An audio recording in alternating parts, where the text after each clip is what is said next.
यशामागं जर सगळ्यात मोठा वाटा कोणाचा असतो तर तो आपल्या कुटुंबाचा। आणि थलपती विजय यांच्या आयुष्यात हे तितकंच खरं आहे, कारण विजय यांनी जेव्हा आश्चर्यकारक यश मिळवलं तेव्हा त्यांनी आपल्या आईवडिलांसोबत, जवळच्या कुटुंबियांसोबत हा आनंद साजरा केला। या सेलिब्रेशनचे व्हिडिओ सोशल मीडियावरही व्हायरल झाले। मात्र या सगळ्या आनंदाच्या क्षणी गेली जवळपास 30-35 वर्ष सोबत असलेली त्यांची पत्नी किंवा त्यांची दोन्ही मुलं कुठंही दिसून आली नाहीत। आणि इथूनच पुन्हा एकदा विजय यांच्या वैयक्तिक आयुष्याबद्दल चर्चा सुरू झाली। एका बाजूला संपूर्ण तमिळनाडूचा हिरो ठरलेले थलपती विजय आता राज्याच्या सत्तेवर अधिराज्य गाजवण्याच्या तयारीत आहेत, पण दुसऱ्या बाजूला त्यांचं वैयक्तिक आयुष्य आणि त्यांच्या संसारात आलेलं अंतर आणि एकाकीपणाबद्दल चर्चा रंगताना दिसते। नेमकं कसं राहिले विजयांचं वैयक्तिक आयुष्य, नेमकं काय झालं त्यांच्या वैवाहिक आयुष्यात, खरंच दोन्ही मुलं देखील त्यांच्यावर नाराज आहेत का? यशाच्या शिखरावर पोहोचलेला या अभिनेता खरा आयुष्यात किती एकटा पडला, चला याबद्दलच जाणून घेऊयात। नमस्कार, मी संजना कट टू कटमध्ये आपलं स्वागत। तमिळनाडूमध्ये अनेक दशकांपासून द्रविड राजकारणावर दोन मोठ्या पक्षांचं वर्चस्व होतं, पण आता अभिनेता ते नेता बनलेला विजय यांच्या TVK अर्थात तमिळगा वेत्री कळघम ह्या पक्षानं चित्रच बदलून टाकलं। विधानसभा निवडणुकीत 108 जागा जिंकत विजयांचा पक्ष राज्यातील सर्वात मोठा ठरला। 10 मे रोजी विजय यांनी तमिळनाडूच्या मुख्यमंत्रीपदाची शपथ घेतली। महत्त्वाचं म्हणजे या शपथविधीवेळी त्यांचे संपूर्ण कुटुंब आनंदी असल्याचं पाहायला मिळालं। तसेच मातृदिनानिमित्त मला खूप सुंदर भेट विजयने दिली असं त्यांच्या आईंचं मत आहे। आता बोलूया त्यांच्या कुटुंबाबद्दल। शोभा चंद्रशेखर या विजयच्या आई, त्यांच्या आई या बहुगुणी व्यक्तिमत्वाच्या आहेत। त्या प्रसिद्ध पार्श्वगायिका आहेत, श्रीपटकथा, लेखिका आणि चित्रपट निर्मात्या म्हणूनही त्यांनी काम केले।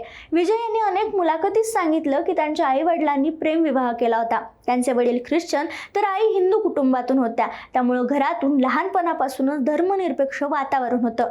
आता विजय यांच्या वैयक्तिक वैवाहिक आयुष्याबद्दल बोलायचं झालं, 25 ऑगस्ट 1999 रोजी संगीता सोनरलिंगम यांच्याशी लग्न केलं। त्यांची लव्ह स्टोरी कशी माहिती आहे तर संगीता सोनरलिंगम विजय यांच्या पत्नी होण्याआधी त्यांच्या जबरदस्त फॅन होत्या।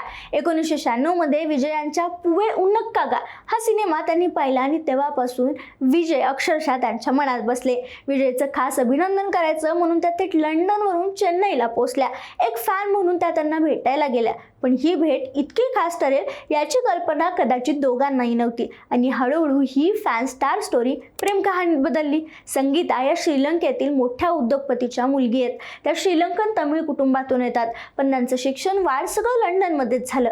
लग्नाआधी त्या ब्रिटिश नागरिक होत्या, पण विजय यांच्याशी लग्न झाल्यानंतर त्यांनी भारतात येऊन संसार थाटलाय। विजय आणि संगीता यांना 2 मुलं आहेत, मुलगा जेसन संजय आणि मुलगी दिव्या शासा। जेसन संजयनं सिग्मा चित्रपटातून दिग्दर्शक म्हणून आपल्या करिअरची सुरुवात केली आहे, तर लहानपणी तो वेट्टाईकारण चित्रपटात विजय यांच्यासोबतही झळकला होता।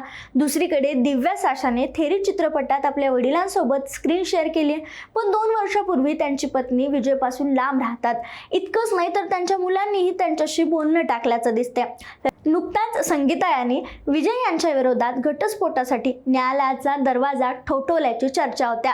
विजय यांचे एका अभिनेत्रीशी एक्स्ट्रा मॅरिटल अफेअर असल्याचा संशय संगीता यांनी व्यक्त केला होता।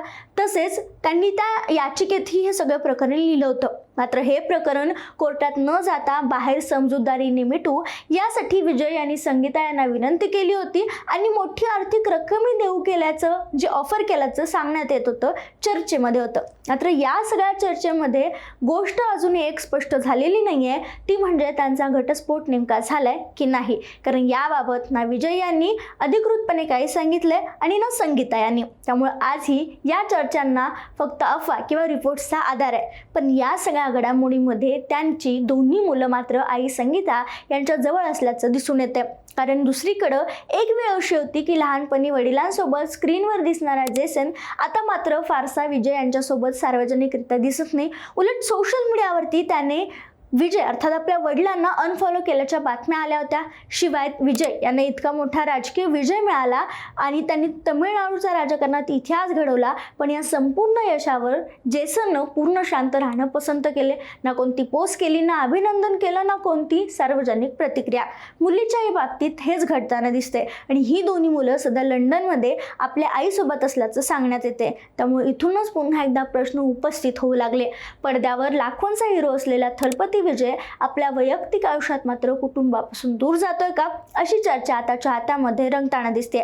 मात्र या सगळ्या घडामोडींमध्ये आणखी एक नाव सतत चर्चेत आहे, ते म्हणजे अभिनेत्री त्रिशा कृष्णन. महत्त्वाची गोष्ट म्हणजे विजय किंवा त्रिशा या दोघांनीही त्यांच्या नात्याबद्दल कधी कोणतं अधिकृत विधान केलेलं नाही आहे. मात्र ज्या अभिनेत्रीशी त्यांचं एक्स्ट्रा मॅरिटल अफेअर होतं ती त्रिशाच आहे असं सांगितलं जातं. त्यामुळं आजही कोणीही अधिकृत विधान केलं नसल्यामुळे या फक्त चर्चा, अफवा आणि अंदाजापुरता या सगळ्या गोष्टी मर्यादित आहेत. विशेष म्हणजे ज्या दिवशी तमिळनाडूचा ऐतिहासिक निकाल लागला, विजयांच्या पक्षानं मोठा विजय मिळवला, त्याच दिवशी त्रिशांचा वाढदिवसही होता. त्यामुळे सोशल मीडियावर तर अनेकांनी विजय यांनी त्रिशाला संपूर्ण तमिळनाडूच गिफ्ट केलं अशा भन्नाट प्रतिक्रिया देत चर्चा रंगवली. पण या सगळ्यात एक गोष्ट मात्र लोकांच्या नजरेतून सुटली नाहीये, ती म्हणजे गेली 30 वर्ष त्यांच्या आयुष्याचा भाग असलेली पत्नी संगीता आणि त्यांची मुलं या मोठ्या क्षणी कुठंच दिसली नाहीत. आणि म्हणूनच विजय यांच्या वैयक्तिक आयुष्याबद्दलच्या चर्चांना हवा मिळताना दिसतीये.